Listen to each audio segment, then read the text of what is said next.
Et si je te disais que plus tu poursuis quelqu'un, moins on te valorise? Oui, cela semble injuste, mais c'est pourtant très réel. On t'a vendu l'idée que tu devais insister, prouver, courir après. Alors qu'en réalité, cela ne fait que te placer en position de faiblesse. C'est ici que la philosophie stoïcienne entre en jeu. Tu n'as pas besoin de courir après qui que ce soit lorsque tu sais qui tu es et ce que tu vaux. Aujourd'hui, tu ne vas pas apprendre à plaire davantage.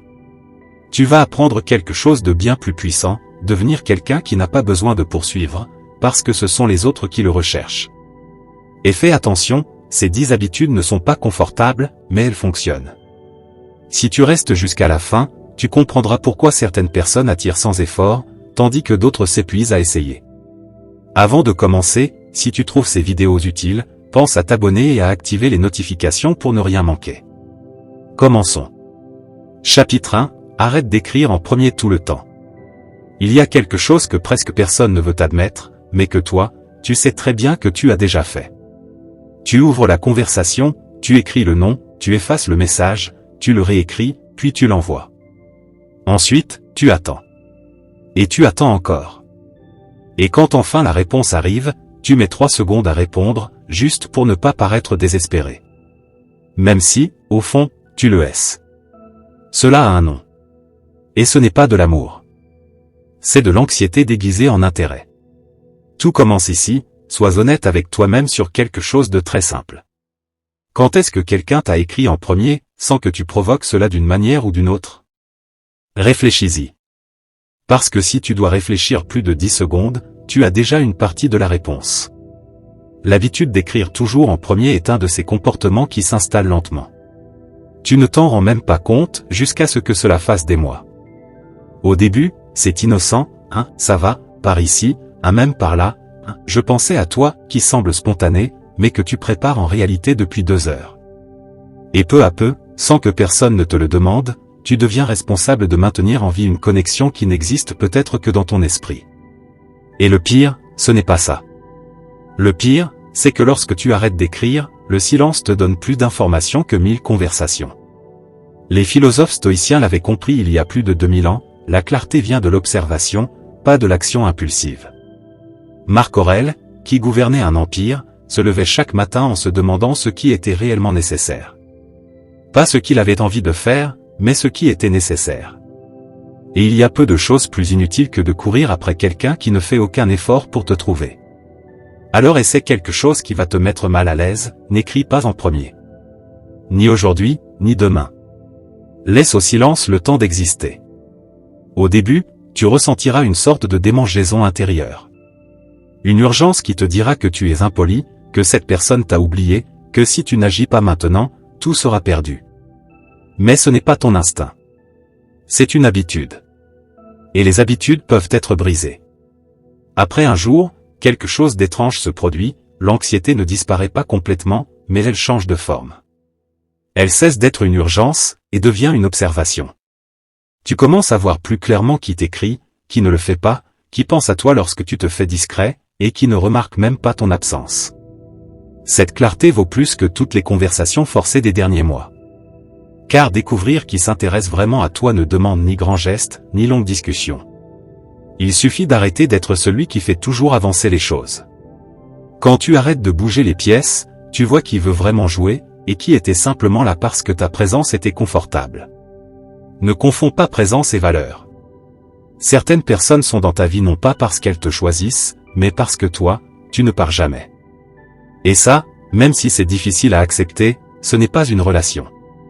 C'est une habitude, à ton détriment. Les stoïciens parlaient de la dichotomie du contrôle, tu peux contrôler ce que tu penses, ce que tu dis, ce que tu fais. Mais tu ne peux pas contrôler si quelqu'un t'écrit, s'il pense à toi, ou s'il te regrette. En revanche, tu peux contrôler si tu continues à investir ton énergie dans quelqu'un qui ne la respecte pas. Et lorsque tu appliques cela, quelque chose d'inattendu se produit, au début, tu te sens seul, puis tu te sens libre. Libre, parce que tu n'es plus dépendant de la réponse de quelqu'un. Ton téléphone cesse d'être une source d'anxiété, et redevient un simple outil, pas le baromètre de ton estime personnelle. Et depuis cet espace de calme, tu commences à voir clairement qui est vraiment là, et qui ne faisait que passer. Celui qui frappe toujours à la porte des autres ne saura jamais si quelqu'un viendrait frapper à la sienne. Maintenant que tu sais qui s'intéresse à toi, une autre question se pose, qu'est-ce que tu fais de cet intérêt? Car cela ne sert à rien que quelqu'un te cherche, si toi, tu continues à agir comme si tu devais mériter son attention. Dans le prochain chapitre, nous allons parler de quelque chose qui peut sembler insignifiant, mais qui change complètement la manière dont les autres te perçoivent. Le temps que tu mets à répondre. Et ce que cela dit de toi, sans que tu dises un mot. Chapitre 2, ne réponds pas immédiatement. Clarifions quelque chose dès le départ. Il ne s'agit pas de jouer un rôle. Il ne s'agit pas d'attendre volontairement pour paraître mystérieux. Il ne s'agit pas de manipulation psychologique ou de prétendre être occupé. Ce genre de comportement est immature, et ça se voit. Il s'agit de quelque chose de beaucoup plus profond. Quand tu prends du temps pour répondre parce que tu vis réellement ta vie, cela se ressent. Et la différence entre quelqu'un qui fait semblant et quelqu'un qui est réellement occupé est évidente.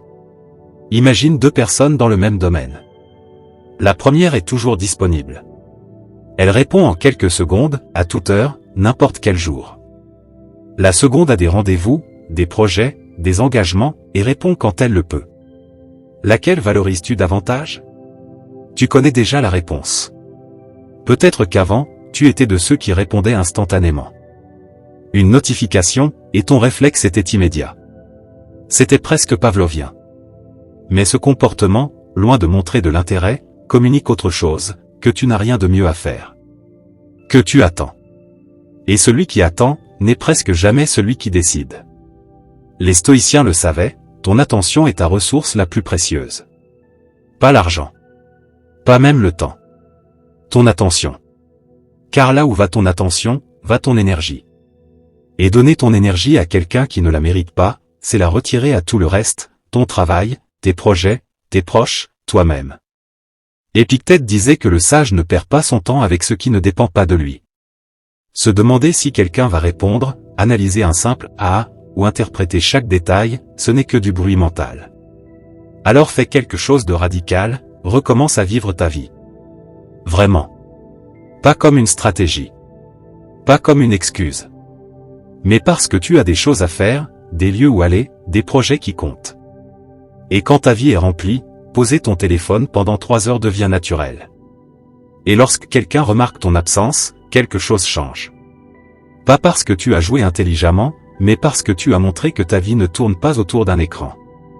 Il y a une énorme différence entre celui qui regarde son téléphone toutes les 5 minutes, et celui qui l'utilise quand il en a envie. Ce n'est pas une question de comportement. C'est une question d'état d'esprit. Et cela se ressent dans ta manière de parler, de te comporter, dans l'énergie que tu dégages. Ton attention a de la valeur, surtout quand elle n'est pas constamment disponible. Pense à l'eau dans le désert. Quand elle est abondante, personne ne la valorise. Quand elle devient rare, elle devient précieuse. Toi, tu n'es pas une ressource illimitée. Arrête de te comporter comme si tu l'étais. Cela ne signifie pas devenir froid ou distant. Cela signifie être pleinement présent quand tu es là. Et accepter que, parfois, tu ne sois pas disponible. Et la personne qui tient vraiment à toi le comprendra. Et celle qui ne le comprend pas, t'apporte une information précieuse. Car une relation basée uniquement sur ta disponibilité n'en vaut pas la peine. Ta présence doit être méritée, pas considérée comme acquise. Celui qui ne se fait jamais attendre, n'est jamais attendu. Et dans le prochain chapitre, nous irons encore plus loin. Car il ne s'agit pas seulement de ne pas répondre immédiatement. Il s'agit d'avoir une vie si riche, si complète, que l'intérêt que tu portes à quelqu'un devienne un bonus, et non le centre de ton existence. La suite, change tout. Chapitre 3, avoir une vie qui ne tourne autour de personne. Il y a une erreur que la majorité commet, et que personne ne souligne clairement, parce qu'au cinéma, elle est très séduisante, mettre une personne au centre de son existence. Dans les films, cela fonctionne à merveille. Le protagoniste réorganise toute sa vie autour de la personne qu'il aime. Il annule ses plans, se lève plus tôt, se couche plus tard, apprend à cuisiner des plats qu'il n'aime pas, juste parce que l'autre les aime. Et à la fin, tout se passe bien. Il réussit. Elle s'en rend compte. Tout finit bien. Mais ça, c'est de la fiction. Dans la vie réelle, ce comportement ne suscite pas de l'admiration. Il crée de l'inconfort. Il installe une dynamique dans laquelle tu disparais en tant que personne, pour devenir un simple accessoire dans la vie de quelqu'un d'autre. Et paradoxalement, cela n'attire pas, cela repousse. Personne ne veut être avec quelqu'un qui n'a rien de personnel. Personne ne trouve attirant quelqu'un qui annule tout pour rester disponible. Personne ne tombe amoureux de quelqu'un qui n'a pas de vie en dehors de la relation. La philosophie stoïcienne est très claire à ce sujet, chacun est responsable de son propre bien-être. Non pas de manière égoïste, mais de manière lucide. Des penseurs comme Marc Aurèle, Épictète ou Sénèque ne sont pas devenus ce qu'ils sont en plaçant leur paix intérieure entre les mains d'un autre. Ils ont construit leur stabilité de l'intérieur vers l'extérieur. Et c'est exactement ce que tu dois faire. Avoir tes propres plans ne signifie pas être distant ou insensible. Cela signifie que ton mardi soir est réservé à ton entraînement, et que tu ne l'annules pas parce que quelqu'un t'écrit à la dernière minute. Cela signifie que tu vois tes amis le samedi, et que tu ne changes pas cela, au cas où. Cela signifie que tu as un projet, une passion, une routine, quelque chose qui t'appartient, indépendamment de la présence ou non de quelqu'un dans ta vie. Car une vie sans contenu propre dépend du contenu des autres pour exister. Et cela est dangereux. Imagine ta vie comme un bâtiment. Si tu construis ce bâtiment autour d'une personne, le jour où elle part, tout s'effondre. Mais si tu construis d'abord les fondations, tes habitudes, tes objectifs, tes relations, alors cette personne peut entrer dans ce bâtiment et occuper une pièce. Une belle pièce, si tu veux. Mais seulement une pièce. Pas tout le bâtiment. Cette différence change tout. Une personne qui a une vie solide ne sacrifie pas ses engagements à la moindre opportunité. Non pas par rigidité, mais parce qu'elle respecte sa structure. Et cette structure lui donne quelque chose que personne ne peut feindre, une sécurité intérieure. C'est cette sécurité qui fait que, lorsque quelqu'un est avec toi, il sent que tu le choisis, et non que tu remplis un vide.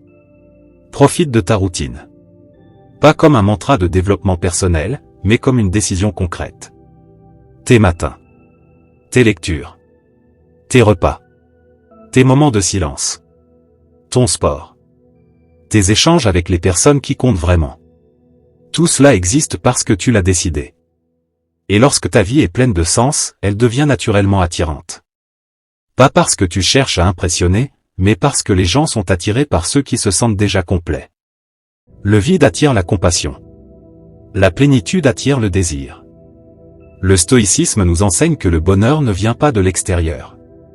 Il se construit à l'intérieur. Et une fois cette base construite, ce qui vient de l'extérieur ne te sauve pas, et ne te détruit pas non plus. Cela s'ajoute simplement. C'est cela qui rend quelqu'un irremplaçable. Pas celui qui promet le plus. Pas celui qui donne le plus. Mais celui qui possède quelque chose de profondément authentique. Tu ne peux pas être intéressant pour les autres si tu n'as rien d'intéressant qui t'appartient. Et lorsque tu construis une vie solide, une autre étape devient naturelle, arrêter de prétendre être quelqu'un que tu n'es pas. Car il existe une énorme différence entre être soi-même et jouer un rôle. Et c'est ce que nous allons explorer maintenant. Chapitre 4, ne cherche pas à impressionner, montre qui tu es. Ce chapitre peut être inconfortable. Parce que tout le monde, à un moment ou un autre, a exagéré. Tout le monde a accentué certains détails pour paraître meilleur. Tout le monde a tenté de donner la bonne impression au bon moment.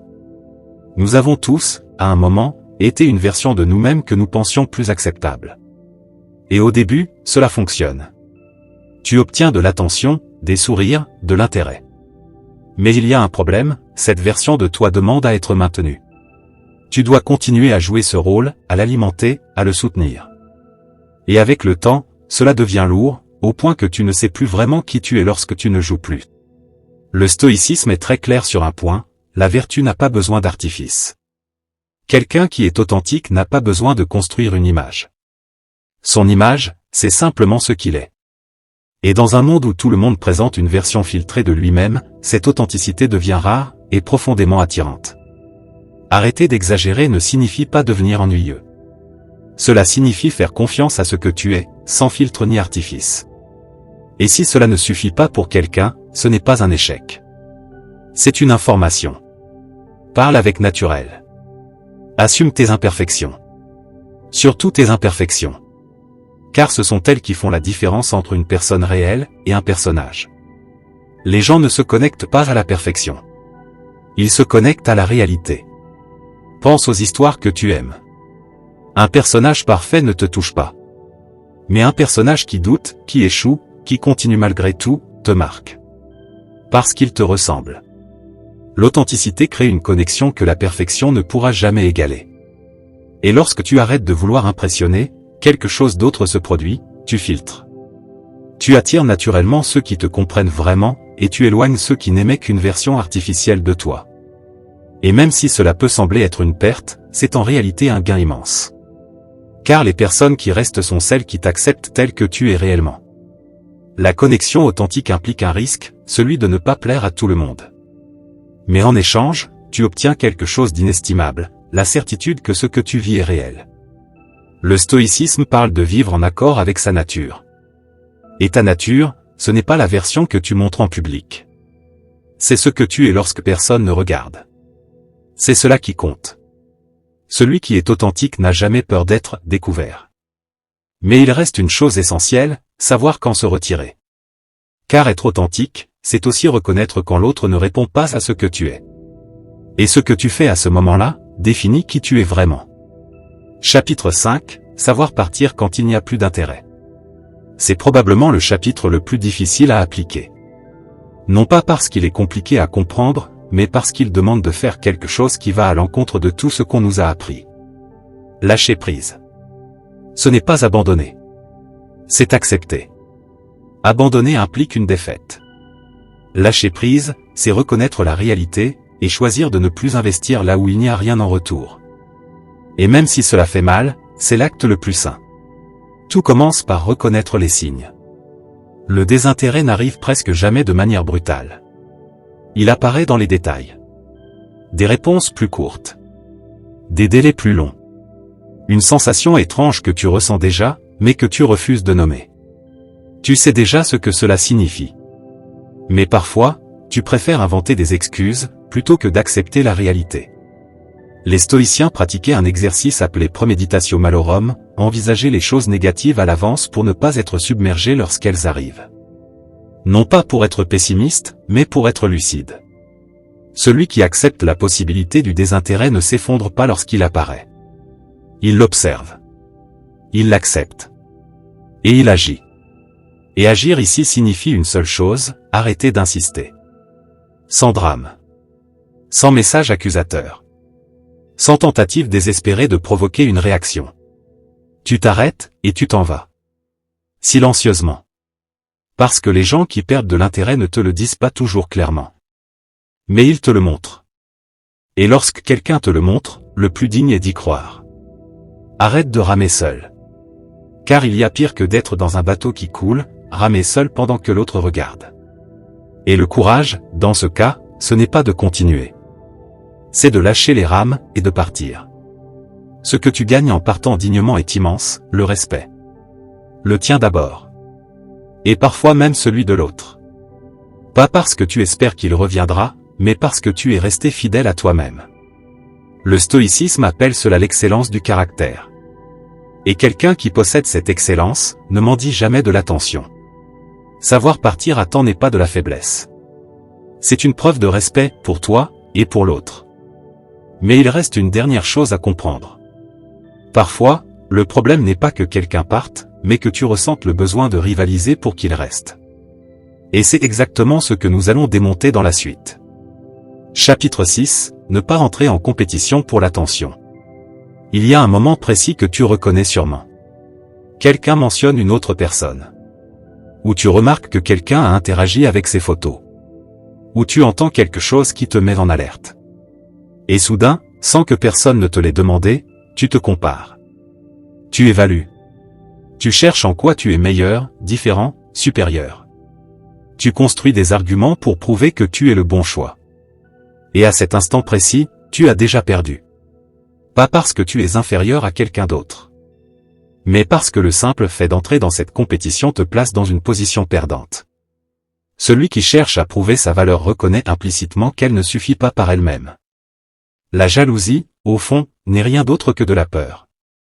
Peur de ne pas être suffisant. Peur d'être remplaçable. Peur de perdre une place que tu voulais occuper. Et lorsque cette peur s'exprime dans tes paroles, tes sous-entendus, tes questions ou tes attitudes possessives, elle devient profondément peu attirante. Le stoïcisme est très clair là-dessus. Épictète disait que se soucier de ce que les autres pensent de toi est une forme d'esclavage. Et rivaliser pour l'attention de quelqu'un, c'est exactement cela, te rendre dépendant de son jugement. Mais voici une vérité simple que beaucoup refusent d'accepter. Quelqu'un qui te veut, te choisit. Sans compétition. Sans que tu aies à te justifier. Sans que tu aies à prouver que tu es meilleur que les autres. Il te choisit pour ce que tu es. Pas parce que tu as gagné une compétition invisible. Et si tu dois rivaliser, tu as déjà ta réponse. Ne te compare pas aux autres. Ni sérieusement, ni en plaisantant. Ne demande pas avec qui l'autre parle. N'entre pas dans des jeux de jalousie. Le seul qui gagne est celui qui ne joue pas. Préserve ta dignité. Cela ne signifie pas que tu t'en fiches. Cela signifie que ce qui compte pour toi a trop de valeur pour être abaissé à une compétition. Et quand tu intègres vraiment cela, quelque chose change. Dans ta manière de parler. Dans ta manière de te tenir. Dans l'énergie que tu dégages. Tu deviens quelqu'un qui n'a pas besoin de rivaliser, parce que sa valeur est évidente. Et c'est cela qui attire. Une personne sûre d'elle ne regarde pas constamment autour d'elle pour voir si quelqu'un arrive. Elle est trop occupée à être elle-même. Celui qui cherche à être choisi accepte déjà la possibilité de perdre. Celui qui est simplement lui-même, n'a rien à perdre. Maintenant que tu ne rivalises plus, que tu ne te justifies plus, il reste quelque chose d'essentiel. Ta manière de communiquer. Chapitre 7, ne pas trop expliquer ni se justifier. As-tu déjà envoyé un long message pour expliquer pourquoi tu as fait quelque chose? As-tu déjà commencé tes phrases par « c'est que » plus souvent que tu ne voudrais l'admettre? Ou ressenti que si tu n'expliquais pas parfaitement tes raisons, l'autre allait mal te comprendre, te juger ou s'éloigner? Cela porte un nom, la surexplication. Et c'est l'une des manières les plus subtiles par lesquelles l'insécurité s'infiltre dans ta communication. Peut-être qu'avant, tu expliquais tout en détail. Pas parce que c'était nécessaire, mais parce qu'au fond, tu pensais que si l'autre comprenait parfaitement tes raisons, il ne pourrait pas te rejeter. Tu pensais que les explications te protégeaient. Mais en réalité, elles communiquaient autre chose, un besoin d'approbation. Et ce besoin d'approbation détruit le respect. Le stoïcisme propose une approche simple, mais puissante, parle avec intention. Sénèque disait que la plupart des gens parlent trop, parce qu'ils manquent de confiance en ce qu'ils disent. Et il avait raison. Trop de mots n'éclairent pas, ils brouillent. Ils ne renforcent pas, ils affaiblissent. Dis ce qui est nécessaire. Clair. Direct. Sans détour inutile.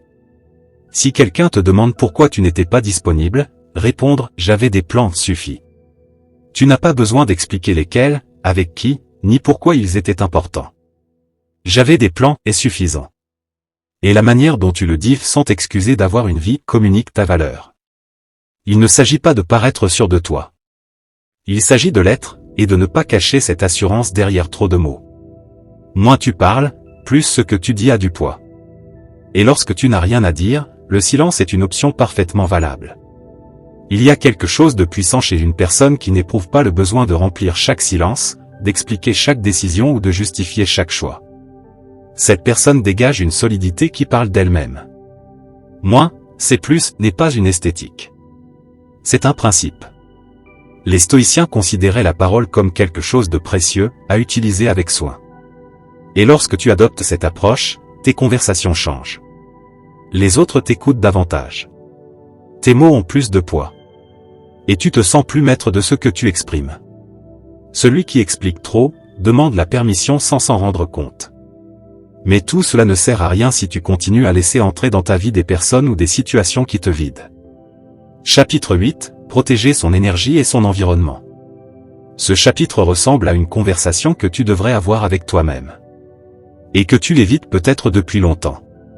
Parce qu'il y a des relations dans ta vie qui t'épuisent. Pas de manière spectaculaire. Pas avec des conflits ou des disputes. Mais de manière silencieuse. Tu ressors de ces interactions avec moins d'énergie. Tu te sens moins bien qu'avant. Tu as besoin de temps pour redevenir toi-même. Et au fond, tu le sais déjà. Mais tu t'es convaincu que tu exagérais. que c'était de ta faute, que les choses allaient s'améliorer. Mais certaines choses ne changent pas. Et le temps que tu passes à attendre ce changement, tu ne le récupéreras jamais. S'éloigner de ce qui t'épuise n'est pas de la cruauté. C'est de l'hygiène mentale. Le stoïcisme n'est pas une philosophie froide. C'est une philosophie de clarté. Marc Aurèle le répétait, entoure-toi de ceux qui t'élèvent. Il y a une grande différence entre quelqu'un qui te distrait et quelqu'un qui te fait grandir.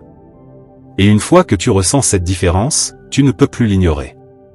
Choisis avec soin les personnes avec qui tu passes du temps.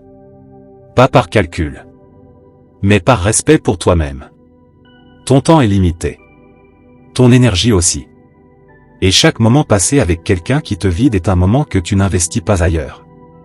Lorsque tu prends de la distance avec ce qui t'épuise, quelque chose de surprenant se produit. L'espace ne reste pas vide. Il se remplit de clarté, d'énergie, d'envie d'avancer. Pas parce que ces personnes étaient mauvaises, mais parce qu'elles n'étaient pas alignées avec la personne que tu veux devenir. Tout le monde ne doit pas être au centre de ta vie. Certaines personnes appartiennent à la périphérie. Et les y placer n'est pas du rejet, c'est de l'honnêteté. Apprends à être plus sélectif, sans culpabilité. Ce n'est pas de l'arrogance. C'est une conséquence naturelle du fait d'avoir des standards. Et les personnes qui tiennent vraiment à toi ne rejetteront pas tes limites. Elles les respecteront. Ton environnement te façonne. Les conversations que tu as, les lieux que tu fréquentes, les situations que tu acceptes, tout cela te transforme. Tu n'es pas immunisé contre ton environnement. Personne ne l'est. Tu ne peux pas construire une vie solide avec des fondations fragiles. Choisir ton environnement est l'un des actes les plus puissants que tu puisses poser. Mais il reste une erreur qui peut tout détruire. Idéaliser les personnes que tu laisses entrer dans ta vie. Et c'est exactement ce que nous allons voir dans la suite. Chapitre 9, il n'idéalise personne. Il y a un moment très précis où cela se produit. Tu rencontres quelqu'un. Quelque chose chez cette personne attire ton attention. Et en quelques jours, parfois en quelques heures seulement, tu as déjà construit dans ton esprit une version de cette personne qui a très peu à voir avec ce qu'elle est réellement. Tu lui attribues des qualités qu'elle n'a pas encore démontrées. Tu excuses des incohérences que tu n'aurais jamais tolérées chez quelqu'un qui ne t'attire pas. Tu interprètes ses paroles de la manière la plus favorable possible. Et, sans t'en rendre compte, tu commences à prendre des décisions basées sur cette version idéalisée, et non sur la réalité. Puis, inévitablement, la vraie personne apparaît. Et avec elle, la déception. Une déception proportionnelle à l'écart entre ce que tu avais imaginé et ce qui est réellement. C'est un mécanisme profondément humain, mais aussi l'un des plus dangereux pour tes relations. Car personne ne peut rivaliser avec une version idéalisée créée dans ton esprit. En plaçant quelqu'un sur un piédestal trop élevé, tu rends chaque geste réel insuffisant. La philosophie stoïcienne propose une réponse simple, mais exigeante, voir les choses telles qu'elles sont. Cela paraît évident, mais ce ne l'est pas. Voir la réalité implique de renoncer à l'envie qu'elle corresponde à tes désirs. Cela exige un regard sans filtre. Et lorsque quelqu'un te plaît beaucoup, c'est l'un des exercices les plus difficiles à accomplir. Observer avec lucidité, comme le pratiquait Marc Aurèle, consiste à décrire les choses dans leur forme la plus simple, afin de ne pas se laisser emporter par l'émotion ou l'illusion. Non pas par cynisme, mais par clarté. Car les décisions prises avec lucidité sont toujours plus solides que celles guidées par l'imaginaire. Voir les autres tels qu'ils sont est un cadeau. Pour eux, d'abord, car tu les libères du poids d'attente qu'ils n'ont jamais demandé. Pour toi ensuite, car tu cesses de vivre dans une histoire que tu as inventée et tu entres enfin en relation avec la réalité. Comment y parvenir ? Par la patience et l'observation. En laissant le temps révéler le caractère. Car au début, tout le monde peut paraître exceptionnel. Mais avec le temps, les failles apparaissent. Et ces failles ne sont pas des défauts à rejeter, elles sont simplement la preuve de l'humanité de l'autre. Le problème de l'idéalisation, c'est que lorsque ces failles apparaissent, tu les interprètes comme une trahison. Mais en réalité, personne ne t'a trompé. Tu t'es trompé toi-même. Et cela change complètement l'endroit où doit se faire le travail. Évite les déceptions inutiles. Toutes ne peuvent pas être évitées, mais celles qui naissent d'illusions construites sur des personnes réelles, oui. La clé est simple, même si elle est inconfortable, regarde avec clarté dès le départ. Ne sois pas cynique, sois honnête. Prends des décisions basées sur ce que la personne a réellement montré, et non sur ce que tu aimerais qu'elle soit. Avec le temps, cela te fera économiser une immense quantité d'énergie émotionnelle. Et il se produit autre chose lorsque tu cesses d'idéaliser, tu choisis mieux. Tu ne tombes plus amoureux de ce que tu projettes, mais de ce que tu vois. Et ce que tu vois, lorsqu'il est réel, peut réellement grandir. Un piédestal sera toujours plus haut que l'être humain que tu y places. Chapitre 10, il se choisit lui-même en premier. Nous arrivons au dernier chapitre, et aussi au plus important. Celui qui soutient tous les autres. Car sans lui, tout le reste s'effondre. Se choisir soi-même. Cela peut sembler être une phrase inspirante, presque banale. Mais en réalité, c'est une décision concrète, exigeante, et profondément transformative. Se choisir signifie que ta paix mentale n'est pas à vendre. Ni pour une relation. Ni pour éviter la solitude. Ni par peur du regard des autres. Ni pour éviter de décevoir quelqu'un. Ce n'est pas de l'égoïsme. L'égoïsme consiste à prendre sans donner. Se choisir, c'est savoir d'où l'on donne. Car celui qui se donne sans limite finit vide. Et à partir du vide, rien de solide ne peut être construit. Les stoïciens parlaient du hégmonikon, cette partie centrale de l'âme, celle qui dirige tes décisions. Ce noyau doit être protégé. Non pas fermé au monde, mais solide, clair, aligné avec tes valeurs. Lorsque ce centre est intact, tes décisions sont justes.